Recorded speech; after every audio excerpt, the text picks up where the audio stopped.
So we have some breaking news this morning on two fronts to talk to you about. First of all, what can we expect from the president in the State of the Union tonight? We have big news on this. The president is going to use executive action, like he said he would, to try to fight income inequality. And specifically, he is going to require that going forward, people who work for federal contractors will be paid at least $10.10 an hour, which, of course, is much higher than the current minimum wage of $7.25. And this will reverberate throughout the private sector. It will really set a new standard. And it shows you the kind of things that the president can do if he doesn't wait around for a gridlocked Congress. Is this something, first of all, is this retroactive? I mean, does it apply to people who are already working for the federal government? Because you used the phrase moving forward. No, it is not retroactive. So there are as many as 2 million people who indirectly work for the federal government doing things like serving food in restaurants and government buildings or sweeping the floors at night, who make below a living wage, and none of them will immediately see the benefit of this. This will be for contracts after the effective date of the order, which is later this year. So, within a year, it could be affecting thousands of people, but for the very, very many who already have these low-wage jobs, no immediate raise. Got it. And do we know, has the president already signed this order, or is he going to do it like during the speech, or is he going to do it right after the speech? Is there going to be some kind of media event where he will do this? I believe you're right. It's not something that has already happened, but tonight he will announce that he's going to do it, and I can't imagine they would forego the opportunity to have a little rose garden or some type of event to, give a little ceremony, a little pomp and circumstance. Yeah, right. Tomorrow he's going up to a Costco in Lanham, Maryland. Is that what it's called? Yeah, Lanham, I think it is, Maryland, right up the road. And then he's going on to Pittsburgh, and then he's going to Milwaukee. I mean, it may be tomorrow at one of those venues that he signs this. Well, see, I didn't think the White House had announced yet. But the other question about this is, and you alluded to this a little bit. So this could at least maybe spur Congress to do something for the rest of the country, right? Of people who are working in the private sector. It could. I mean, it will certainly reverberate in the minds of CEOs who are, in charge of large companies with low-paid workforces. Right. What effect it has on Congress is not immediately clear. Some Republicans will definitely be flipping out. Mm-hmm. On the other hand, Republicans have historically not had too much problem raising the minimum wage, and in their efforts to rebrand, some have suggested that this is something they might be willing to support. Yeah. Broadly. So what the president does will certainly be stirring the pot at the very least. Yeah. I would hope that the Republicans would just see I don't think they're really gaining anything by opposing this. They did it under George W. Bush. They did it under Ronald Reagan. They've done it under every president, Democrat and Republican. So they might as well do it this time.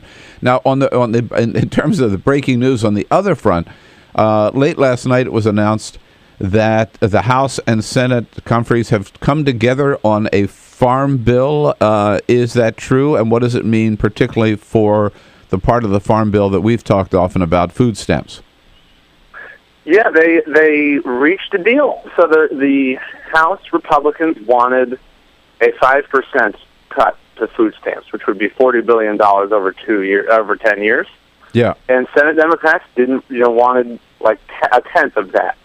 And the Farm Bill Conference Committee report that has just been released is really more in the direction Senate Democrats wanted to go, with about an $8 billion cut over 10 years. And so that means we will not see the 4 million people being thrown off the program next year. That would have been the case if the House Republicans had gotten their way. So that's, $8 billion is still a lot of money out of the food stamp program, but compared to what House Republicans, wanted to do, this is really a victory in in some respects, at any rate. Correct?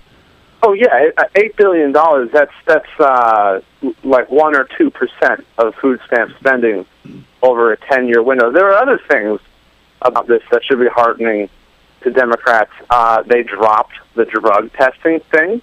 Oh, they did. Republicans had put in there, and Trey Radel got so much attention for having voted for the bill that included that before he was then busted for cocaine possession. They also dropped this thing David Vitter had put in there, which would have banned ex-cons from the program, even if they had already served their time. They left it in there, but they said you're not banned if you're in compliance with whatever your sentence was. And that, of course, was the gripe. Why are you going to kick people off this program if they already paid their debt to society? Mm-hmm. Mm-hmm. Yeah. So basically, what's coming out from this conference committee is favorable to Democrats. Yeah, seems like it. It does. It does. And now, so this is the report of the conference committee that still has to be approved by both the House and the Senate. Correct?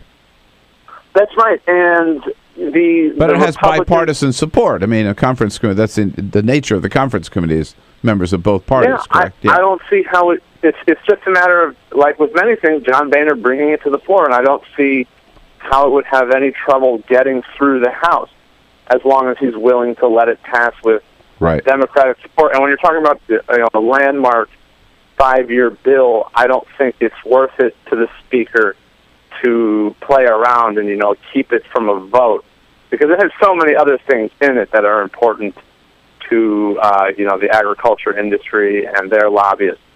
It's a really broad piece of legislation, and Democrats will definitely be willing to vote for it. And the Speaker has said that he wants to. He thinks there should be a farm bill. I mean, he's without getting into details, but he wants to see a farm bill enacted this year. So that's good news on that front, and good news on the minimum wage front. What's the latest that you hear on? I'm sure the president will talk about this on extension of unemployment benefits. Any hope there at all? Well, yeah, I think President Obama will probably mention it and say Congress ought to reauthorize these benefits that expired for more than 1 million people last month. And a bunch of Democrats have actually invited people who lost their benefits to be their guests at the speech tonight, and I interviewed a couple of those laid-off workers yesterday. But unlike with the minimum wage, I don't think anything the president says is going to really change the Capitol Hill dynamic too much. You've got Republicans are just not into this, and Democrats are not offering them the kind of carrots or sticks that will really make them agree to extend the benefits. I mean, you would only see that happen if Democrats conceded something pretty valuable, it seems. Yeah.